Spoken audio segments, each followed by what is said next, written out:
So welcome to my work solutions for the Edexcel Higher GCSE papers. They are from November 2023 and this one, it's paper 1, so let's crack on.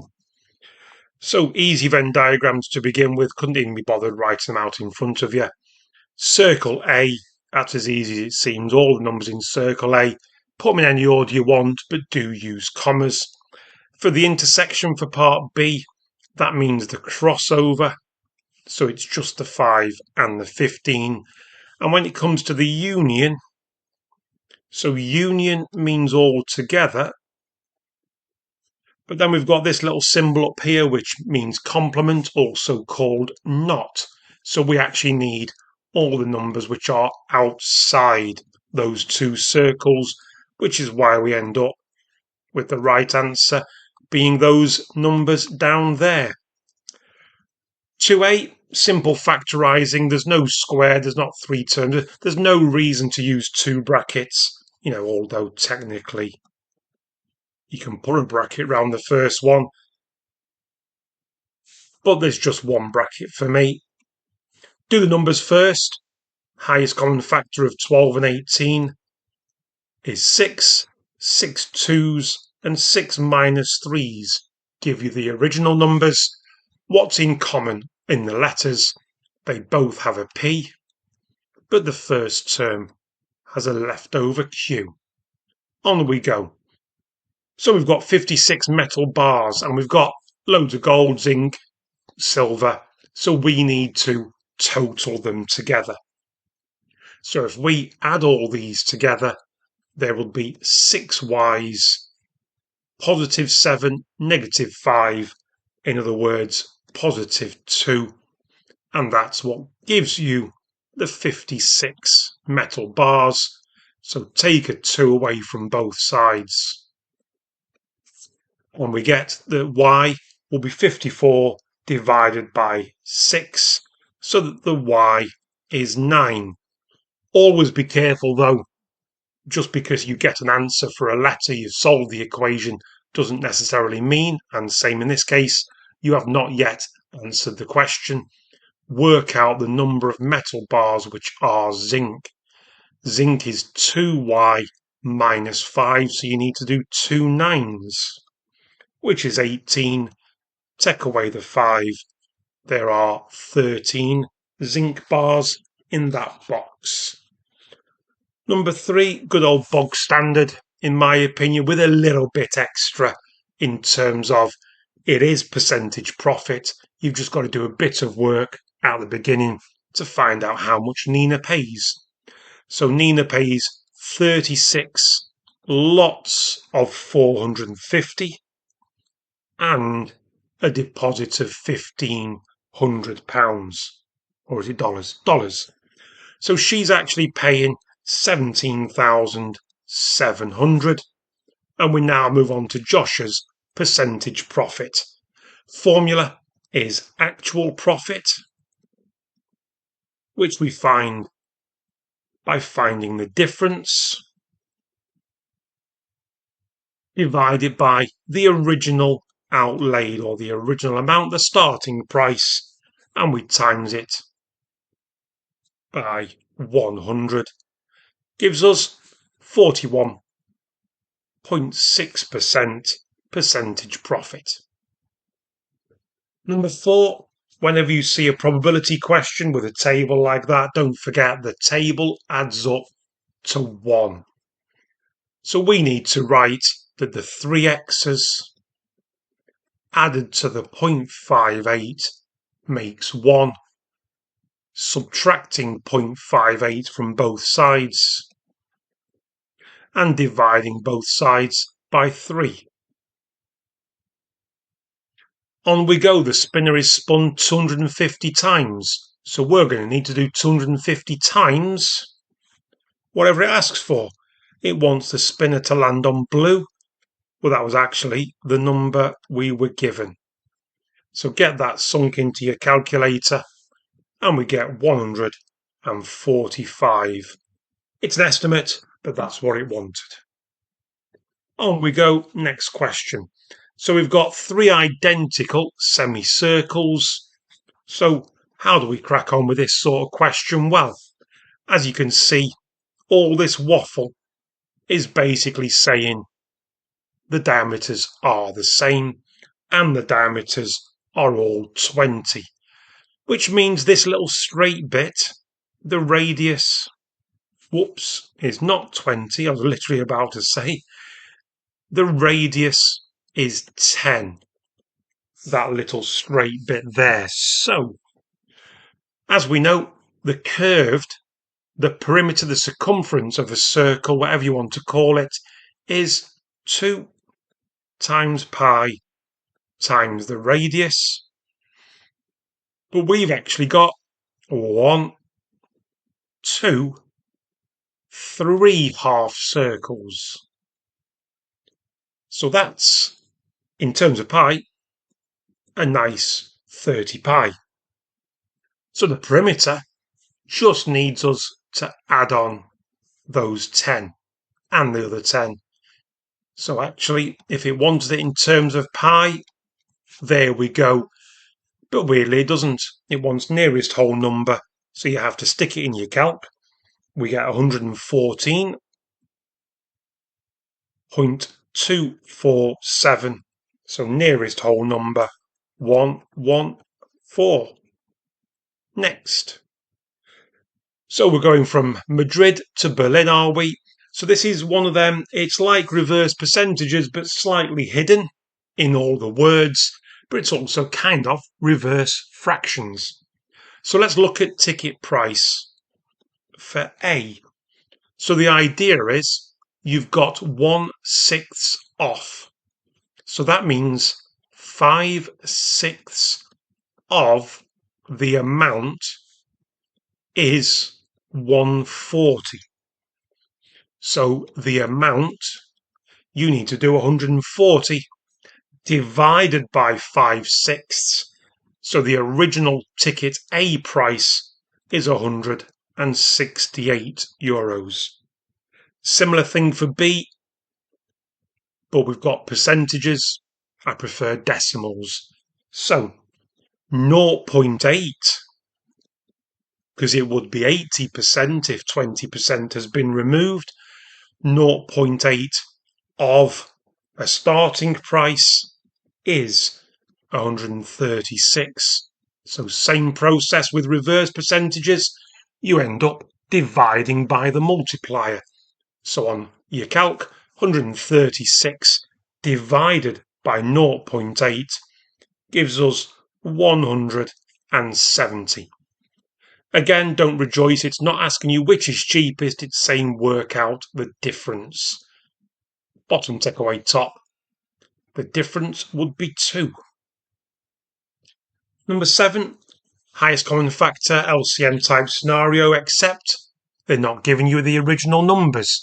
So you could draw a Venn diagram, but the fact it's only worth 2 marks and it wants HCF only, nothing more, I'm just going to write down what's in common. So let's look at the 5s. We'd have, if we wrote it all out, we'd have 3 5s here, 6 5s there. So 5 cubed in common. They've got 7, 7, 7 and 7, 7 there. So there'd be 2 7s in common. And there'd be 4 11s in common. It doesn't actually want us to stick through any calcs. It wants the answer as a product of powers of primes. That's my answer. Job done. Let's move on. Number 8, solve an inequality. Just crack on with it. Treat it like an equal sign. Just get on and isolate the x's. Take away 3x from both sides, adding 4 to both sides. You're pretty much nearly there once you divide both sides by 5. Obviously, negative 1.2 would also be acceptable. When you're trying to write down inequalities, do always write down the equations of the line first. So the diagonal line here is y equals x. So this wants to be underneath. All right, we want this to be underneath, so we want the height to be below x. This horizontal horizontal lines are of the form y equals the number they go through. And we want above that line, so we want the height y to be greater than or equal to 2. And vertical lines are of the form x equals, so this is x equals 7. We're wanting to the left, so we want to be horizontally below or equal to 7. Next, number 9, standard form. Whether you draw loops or not, it's entirely up to you, but it's a negative power, so it's a small number, so I move the digits all the way to the right. As I say, if you want to do loops or do it as dividing by 10 4 times, don't care what you do. At the end of the day, as long as you get 3 zeros between the 5 and the decimal point, it's all good. For part B, it's a large number, so it's going to be a positive power of 10. It needs to be 8.4 to be between 1 and 10. And again, if you draw loops, it's entirely up to you. As long as you get 7, it's all good. This wordy one, it's really wordy. It's too wordy, in my opinion.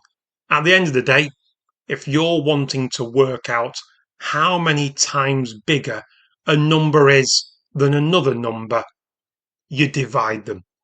So what you need to press in your calculator is the biggest number, 8.5 times 10 to the 10, divided by 1.47 times 10 to the 9, because that's your value of k. If you stick all that in your calc, you'll get a horrible decimal, 57.823. It wants one decimal place, so 57.8 it is. Number 10, we have a triangle, but as soon as you see a question like this, your brain's got to be saying it's most likely double SOHCAHTOA, because there's angles involved. So there's unlikely to be Pythagoras unless there was 2 sides of a triangle. So here we go. How are we going to find x? To find x, we need 2 sides of the triangle. CB's kind of out. That line is already given, so that's great. What we'd like is that distance there. We've got a clue to it, as in it's smaller than 22, but there's your question. How much smaller? So we look at the diagram, the triangle on the left-hand side, and we say to ourselves, well, the angle's 40, the opposite is 8, the adjacent is what I'd like to find. So it's a TOA question for the first phase. If I want the adjacent is opposite divided by t, which stands for tan, of the angle. It wants the final answer to 1 decimal place, so always work in at least 2. Alright, I always go a couple more. Now you can move on. We now know how big y is. Y is 22 minus this 9.5-ish. So y is 12.465 and whatever, because it rounds off slightly differently, by the way. Anyway, from the angle x, this is still the opposite. This is still the adjacent, so it's actually double TOA, not just double SOHCAHTOA. But the difference is when you want the angle, it's the tan you want, and depending on your calc, you need to press Shift tan, second function tan, whatever is your second function button. To get x, inverse tan, and it's O over A, opposite over adjacent. I get 32.69. But don't forget to do as you're told. It wants 1 decimal place. So that'll be 32.7. Number 11, I always use the quick way for these. All right, I would multiply the bottoms, so you get 24x, and do a technique called cross multiplication. 3 times 6x is 18x. 4 times 5 minus x, let's times them both by 4. 4 times minus x. Now, if cross multiplying leads you to have a bigger number, because really we should have had 12x on the bottom, because that's the lowest common multiple. Who cares? It just means it's going to cancel down at the end. And that's why it says simplest terms. That's a reminder. So let's simplify the top to begin with. 18x, take away 4x, we get 14x and a 20 all over 24x. But we're going to simplify it. Everything's even. Let's divide everything by 2. And it does not simplify anymore. Number 12, use your calc. Be careful when you're substituting in negatives, use brackets. All right, I always start with positive numbers first, because numbers, although it's a cubic, so there is no symmetry to it in terms of reflective symmetry, you can usually spot common numbers in the rotational symmetry, but it's just not as easy. So sub in 2 for x gives you a bit of practice with your calc. Subbing in 0 is about as easy as it gets. And as I've said, be careful when you're subbing in a minus. Best to play it safe with brackets. You should get on your calc -1 there and 3 there. Get those 5 coordinates plotted. Make sure you are familiar with the shape of a cubic graph. And as always, I've copied from my worked answers because I'm rubbish with an electronic pen, trying to do most diagrams. But that's what it should look like. Didn't ask you to do any solving, so it's just a picture it wants for a couple of marks. Looking at these graphs for part C, now I will say -1 over x squared is an unfamiliar graph. It's certainly not one of them you are supposed to know off by heart. So this question's not straightforward, but you can eliminate. You can eliminate A, because A is your bog standard reciprocal graph. All right, that's the first one to go. What else can we eliminate? Well, my advice would be pick a number. Pick a value of x. Let's say something like 10. If you sub it in, it means you get that y will equal -1 over 100. Think about what that looks like on a calc. You could stick it in on a calc. It's -0.01. In other words, the output should be small and positive. Sorry, small and negative. What am I saying? So it cannot be B, because there it's positive. So you've got a choice, it's either C or D. Similarly, pick -10. -10 squared's 100. So again, you should be getting -0.01. Nope, reject. So not that it's one you're supposed to know, but by picking a couple of values, you can reject A, because that is one you are supposed to know. The other's a bit trickier. So do it by picking either large or negative, or in this case, maybe both. Pick 100, pick -100. They'll lead you in the right direction. Number 13. As you know, I am rubbish with my electronic pen. So I've drawn the lines on already. Find an estimate for the median time.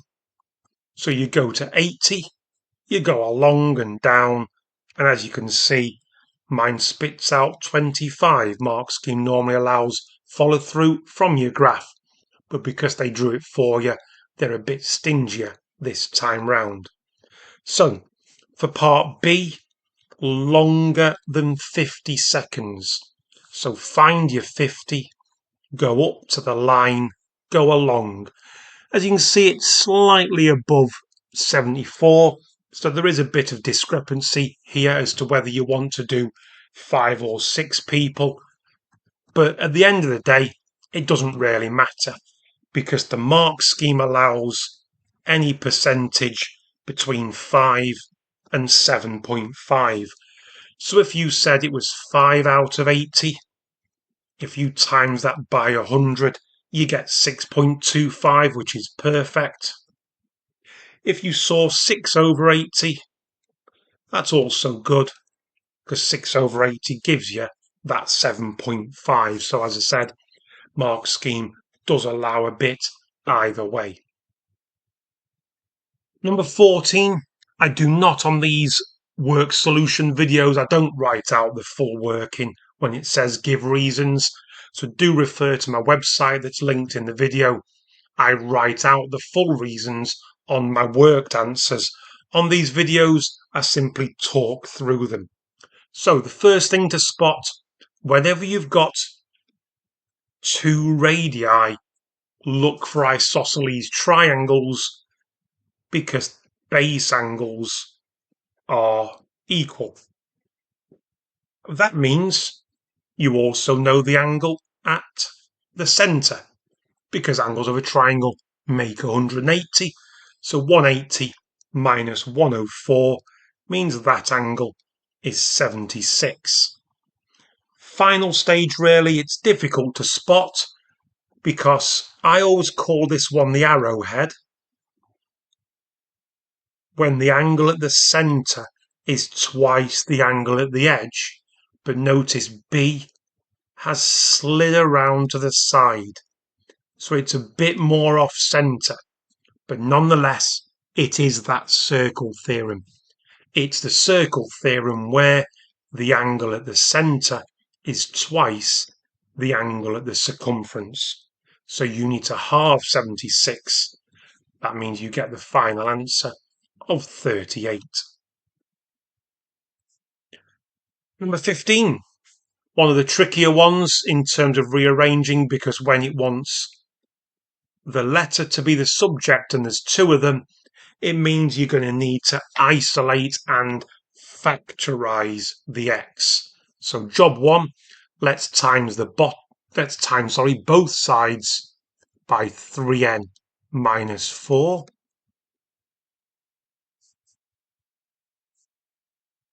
What am I writing the x for? Dafty, come on out. Apologies for wasting your time. We get 3p plus n. Let's expand those brackets. 3xn minus 4x. And this is the key step. Isolate the n's. So I'm going to subtract an n from both sides while adding 4x to both sides. That allows you to factorize. You can now take out an n.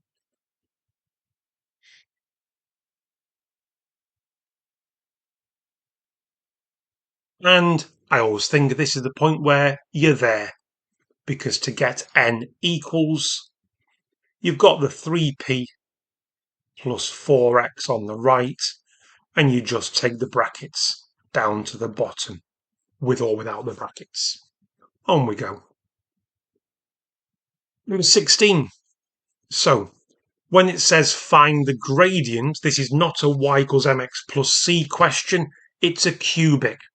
How do you find the gradients of quadratics and cubics? This is a differentiation question. It's a calculus question. Whatever your teachers called it, you need to bring the power down. So 3 times 4 is 12. And subtract 1 from the power. When negative 8x differentiates, the x disappears. And when positive 5 differentiates, it disappears altogether. And it says find the x coordinates. In other words, finding x means solving for x. when the gradient is a third, so equals a third. Now we can just crack on with finding x, so grab your calcs, add 8 to both sides. That gives us 8 and a third. Another way of writing 8 and a third is what? 25 over 3. We can divide both sides by 12. And as if they've done it on purpose, we need a square root, and we've got nice square numbers. So to get our x's, we need to square root 25. What am I doing? 25 36. And that means we get plus and minus 5 over 6 for our two solutions for x. So question 17, it's one of them histogram questions where they don't give you the labels. The frequency density is missing, so they must give you some information to sort that out. And that's what the top line does. 24 oranges are in this box. So we know that the area of the box is 24, the width of the box is 20, so we can find the height of the box by doing 24 divided by 20. What am I doing? 24 divided by 20 to give us the height of 1.2. So in other words, each big square is a full unit, each small square is 0.1 of a unit. So now you can proceed, if you wanted to find the areas of every bar. But what's the point?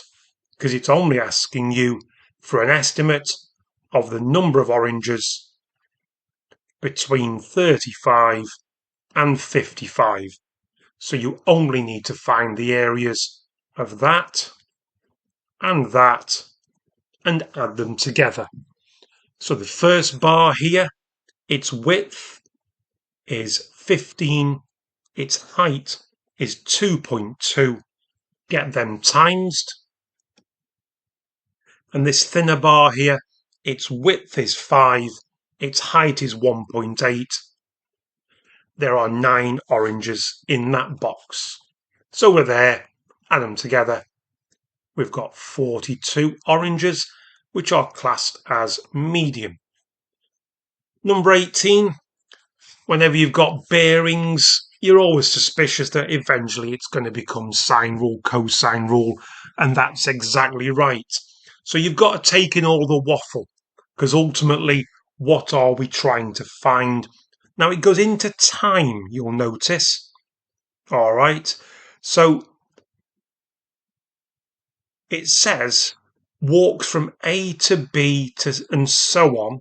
So really the target is to find that distance there. That's what we're after.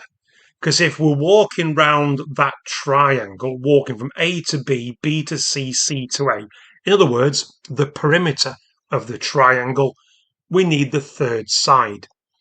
Now, the best way to find the third side, we need to know internal angles.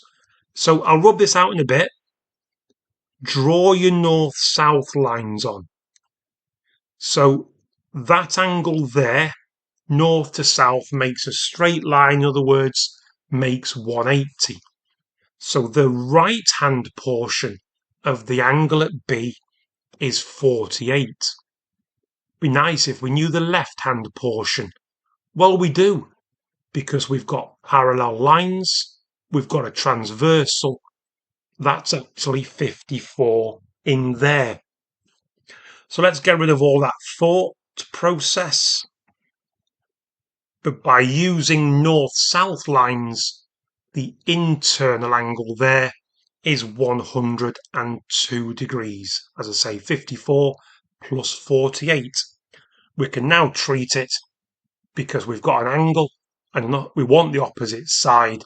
Yep, it's cosine rule. So it's x squared equals the two sides either side, squared and added, minus two lots of both these numbers, multiplied, having a bad day, 8.4 multiplied by the cos of the 102 we just found. So we want x on its own. So stick all that nonsense in your calc, you should get 96-ish. So the distance, the length of x, will be 9.8-ish kilometres. So now you can move on to what this waffle down here is on about. Average speed. So it does indeed become speed, distance, time, etc.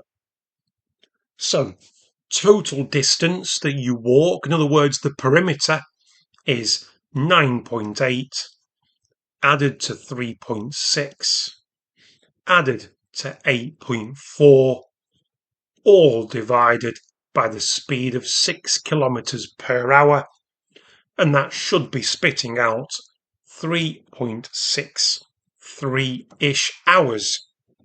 It wants it in hours and minutes. There's a variety of ways. Best way, I think, to convert this horrible decimal is write the number of hours down and then deal with the rest of your calculator. So 0.63 whatever multiplied by 60 gives me, to the nearest minute, 38 minutes. On we go. Number 19. So we've got an arithmetic sequence. What do we know? As soon as you look at that top line, we know what the first term is. We know the common difference. Always worth writing them down, guaranteed to be worth a mark. The last term, so we don't know n. We're told what the last term is, we don't know how many terms are in the sequence, so all we can write is that the last term is the first term plus n minus 1 lots of the difference. So we know it in terms of n. We know that it's going to be 3 plus n minus 1 times 4.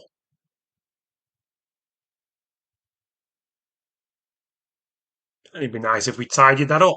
So there's 4n, 3 take away 4. So we don't know what the last term is, but we do know what it is in terms of n. And now you can check your formula page because you've got a formula. The sum to n is n over 2, and it's 2 lots of a, so in other words 6, plus the difference multiplied by n minus 1.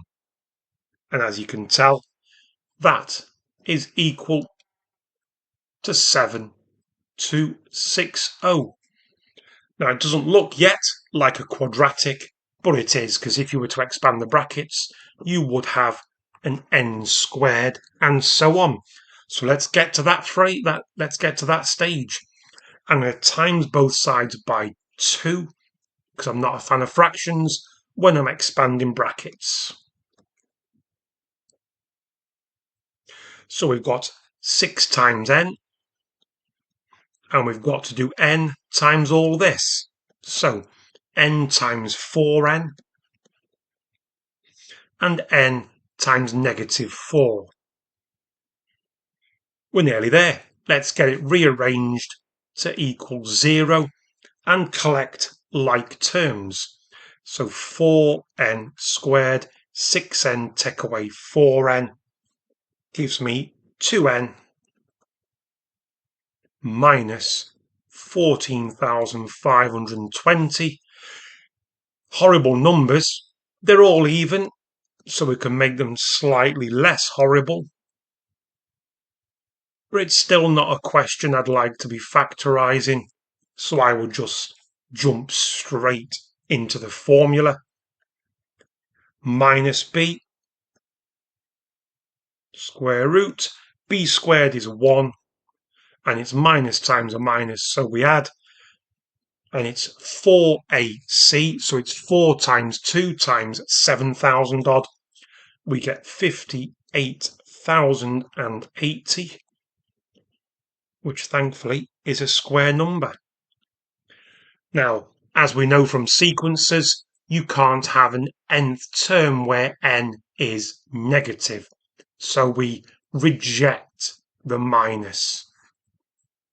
So we only care about minus 1 plus the square root of all that malarkey, all divided by 4.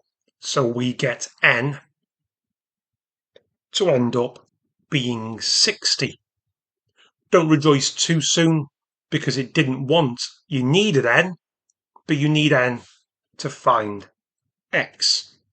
And we've got to go all the way back up to here, because x is 4 lots of n, take away 1. In other words, 2, 3, 9. Number 20.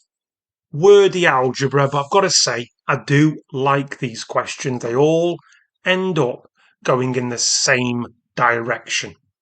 So we don't know how many 10-cent coins, 20-cent coins, but we can say that if there's x number of them, there's 1 minus x is the probability of them. And on we go. So the probability that 2 coins have a mean of 10, well, the only way they can have an average of 10 is if we get a 10 and a 10. That's the only way it can happen. In other words, x times x will equal 49 over 121. How easy was that? We square root because it's obviously probability. We reject the minus. We don't care about square rooting and getting a negative answer. So it's got to be that x is 7/11. So that means for 20 cents, it's 4/11. So we've got the 2 fractions we need. So how can we pick 2 coins at random to have a mean and average of 15 cents? Well, that would mean we pick a 10. Shouldn't use a symbol for given out. Come on, a 10 and a 20. But I will just add, it could be a 20 and a 10. So there's 2 ways of this happening. And the probability of getting one of those coins and the other one of those coins, and you stick it in your calc, and we get a 56 over 121 for what I think is quite a good little unknown probability question. Number 21, 3D trigonometry, 3D SOHCAHTOA, whatever you want to call it.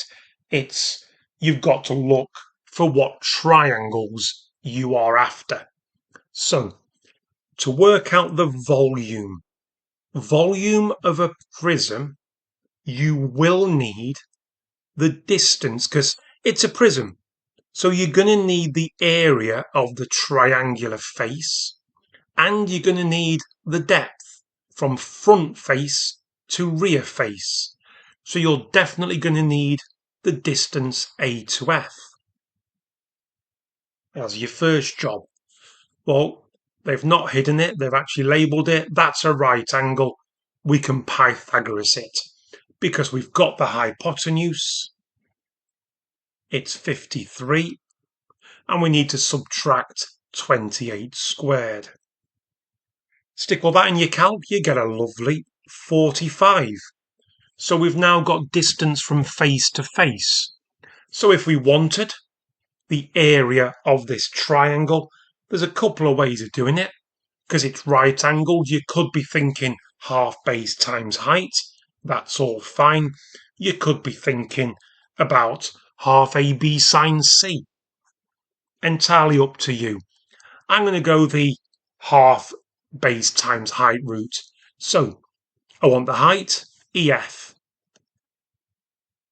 That's opposite to the 30 degrees, and the 28 is on the hypotenuse. So this part is a SOP question. I want the opposite, so it's sine 30, which as we know is a half, times the hypotenuse, in other words 14. And if I want D to E, the adjacent, that's going to be 28, but it's going to be cos 30, because it's a cap now for that part, and that will be 14 root 3. And we're there, we've done all the tricky stuff. It's now about the volume. So the volume will simply be the area of the face, which is a half, times the base, times the height. I think I've said them in the wrong order, but who cares? Multiplied by the distance between the two faces. Stick all that in your calc. It wants the answer to the nearest whole number. I got 7,638.34, so 7638 it is. Next. So the top line almost points towards, do you want to draw a diagram? Well, the answer is I don't. Okay, it tells us here's a point on a circle. So here's what's going on. And whenever you've got a point, one of the first things you could do is find the length of the radius or find the gradient of the radius. On my worked answers, I did both. But it's entirely up to you. I'm going to work out the gradient of the radius. And the gradient of any line is change in y's over change in x's. Change in y's goes from 0 to minus 10. Change in x's goes from 0 to 8. In other words, minus 5/4, or the decimal equivalent of. Once you've got the gradient of the radius, you can work out the gradient of the tangent, because radius and tangent meet at a 90-degree angle. In other words, negative reciprocal. So you've got the gradient of the tangent, you've got the x and y coordinates where it goes through. You can stick them in. We know y equals mx plus c. It's nice to know the plus c. So replace the y with negative 10. Replace the m with 4/5, the x with 8. And now you stick in your calc. To find the c, start with negative 10, and you're going to need to subtract 32/5 from both sides. You get 82/5 of the negative variety. So it's not the friendliest looking equation of a straight line, but it is what you've got to work with. So y equals 4/5 of x, and the intercept 82/5. Like I said in a few other questions, don't rejoice just yet. That's not the answer. It tells you, let's just draw it up. This tangent crosses the y-axis, crosses the x-axis. It wants the distance between them. So firstly, distance between two points, it's Pythagoras. The question is, Pythagoras of what? So we need to find, where does this line cross the x-axis? It crosses the x-axis where y equals 0. If we replace y with 0, we get 4/5 of x. And if we add 82/5 to both sides, How do we work out x? We divide both sides by 4/5. So x is going to end up being 41/2. So we're going to need to use whatever, 20.5 in our Pythagoras bit. But before we can do that, let's replace x with 0. Well, that's even easier because it means y is negative 82/5. And like I already explained, we now need to Pythagoras these two digits. So square that. So 41/2, whatever it was, what was it? 20.5. Get that squared. Because we're squaring this, we can ignore the minus. What's that? 16.4. And it wants the answer to 3 sig figs. My calc says 26.25-ish. So 26.3 if we do as we're told. Number 23. They come up all the time. They love these questions about solids, but there's a bit more to it.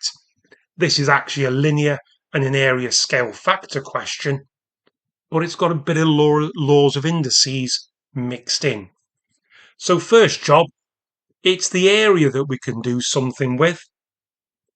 The area scale factor. I always like to have whole numbers when I'm dealing, so I'm going to do biggest divided by smallest. We get 16. So once you know the area scale factor, we can write down the linear scale factor and the volume scale factor, because you need to square root it to go to linear and cube your linear to go to volume. So you've now got your scale factors. Now, as you know, it'd be nice just to fill in this gap, but the problem is we don't know x. That's our next issue. Where can we find x from? Well, we do know how to find x because we know that our volume scale factor to go from solid B, because A is bigger, we can take the volume of solid B, multiply it by 64, and we get the volume of solid A. So as you can see, this is what sometimes comes up as question 10. It's laws of indices. The clue, how are they linked? Powers of 2. So 64 is 2 to the power of 6. 8 is 2 cubed.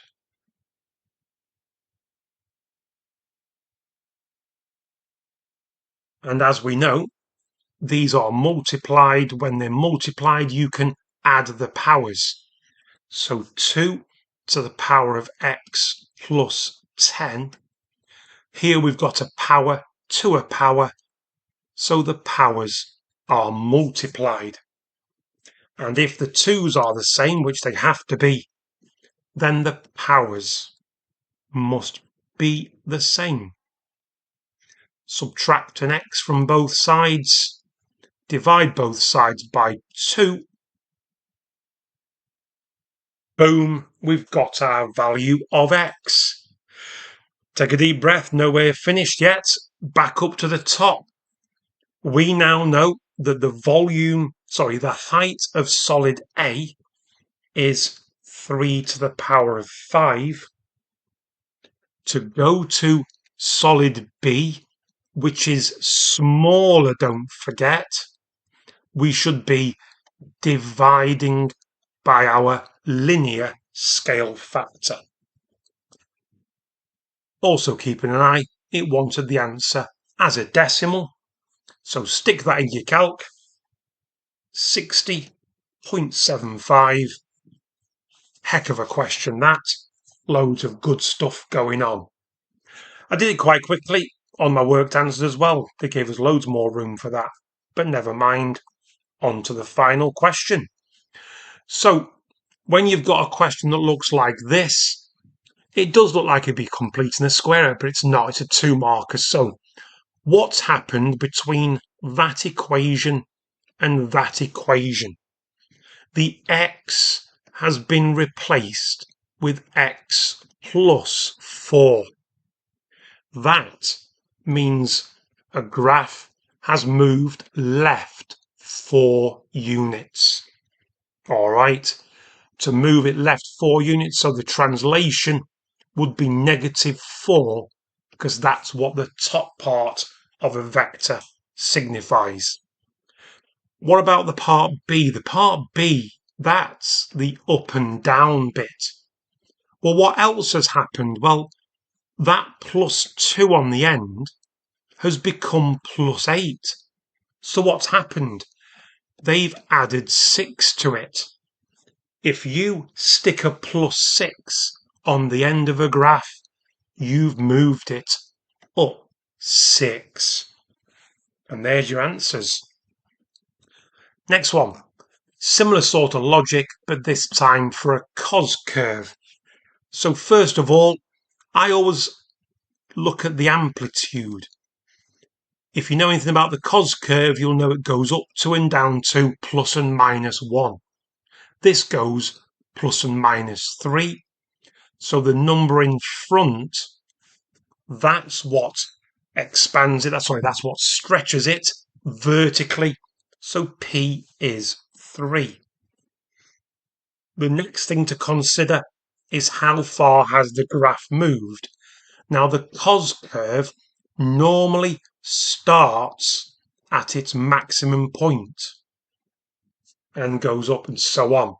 So it's a little bit off, as you can see. It normally would cross at 90 like so, and so on, and do that. So it's a little bit out. I say little bit, it's 45 degrees out. It's as if it's been slid. Translated, in other words, left 45 degrees, because its maximum point is here instead of where it would normally be. Moving something left 45 degrees means positive 45 degrees for your horizontal translation. And there we go. A couple of doozies of questions right at the end. Not a bad paper early on, if I'm honest. So probably a fair paper overall. But anyway, I hope that's helped. And I might just see you on paper 2. Cheers.